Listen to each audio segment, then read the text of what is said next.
Hey, what's up guys? I just want to throw this video up. We're going to do raid video is going to go up tomorrow. We're doing a turn to vault tonight.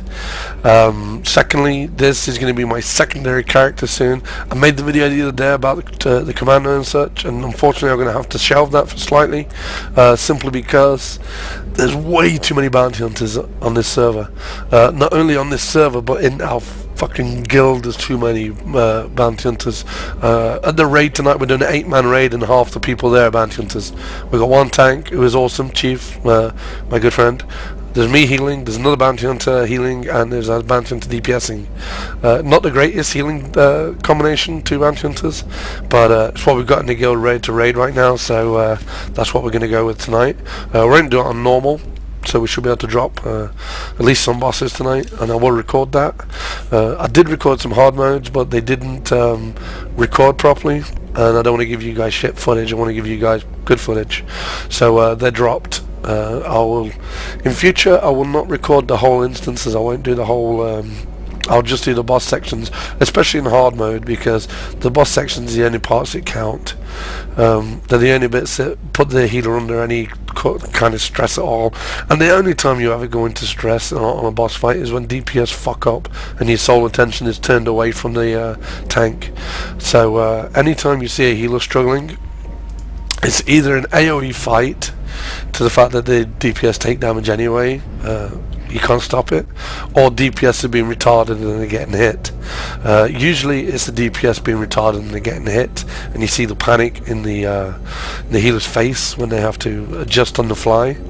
But yes, I am going to be putting up the raid stuff tomorrow. I'm not sure how well we'll do, because we're not looking at tactics. We're just going to go in blind. We're going to try it a few times, see what the guy does, and adjust our tactics to suit. So look forward to seeing that tomorrow. And also, I need to do, I don't need to, but I want to do the operative now, because there's that many bounty hunters on the server. I need to get my operative up. We need the raid composition changing slightly, and an operative will be a great healer to add to the list. We have got one guy, a friend of ours who should be watching this, Rob. He's going to be leveling up, and hopefully he gets to level 50 soon. If he does, then I can continue to raid on my bounty hunter, which is not a problem, but I want the flexibility of having the operative at level 50. My Inquisitor is still at level 40, and I will finish that guy off at some point. But right now I'm just focusing on getting the guild active again and getting the raids up and running. Like I said, I will record hard modes, but only the boss sections. That way I can get them all into one video, rather than split them up into 2 parts or 3 parts. And I'll bring the operative stuff to you as soon as I can. I've already gone over what the rotation of the operative will be, but I'll go over it all again as and when I can actually show you what it is, rather than tell you what it is. Somebody wanted to know about crew skills as well the other day. It's very simple. You pick them up on the fleet, choose whichever ones you want. For me, I chose arms tech, scavenging and slicing to start with, simply because slicing gives so much money early on. So you can afford to do respecs if you want to respec and all them sort of things. I've dropped it now. Yesterday I dropped it and picked up investigation. Not really started it yet though, that's the wrong button. But as you can see, my scavenging and arms tech is pretty high up. One thing I did want to mention, people have been like, how do you discover stuff when you create them? Now when you create stuff, what you need to do is you need to reverse engineer the stuff you make, and you have a chance to learn a better version of it, so to speak. So just remember, don't vendor them or sell them all if you want to make better ones. You need to reverse engineer them. In your little bag you'll see a reverse engineer thing up here.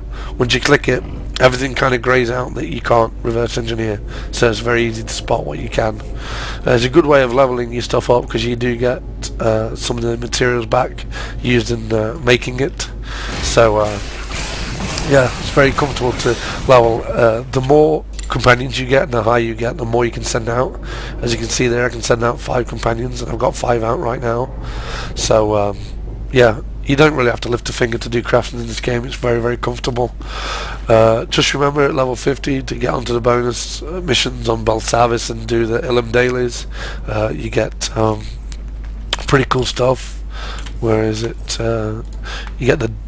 Well, not only do you get these from doing flashpoints, but you get these daily combinations here which can be used to buy epic enhancements for your armor and stuff.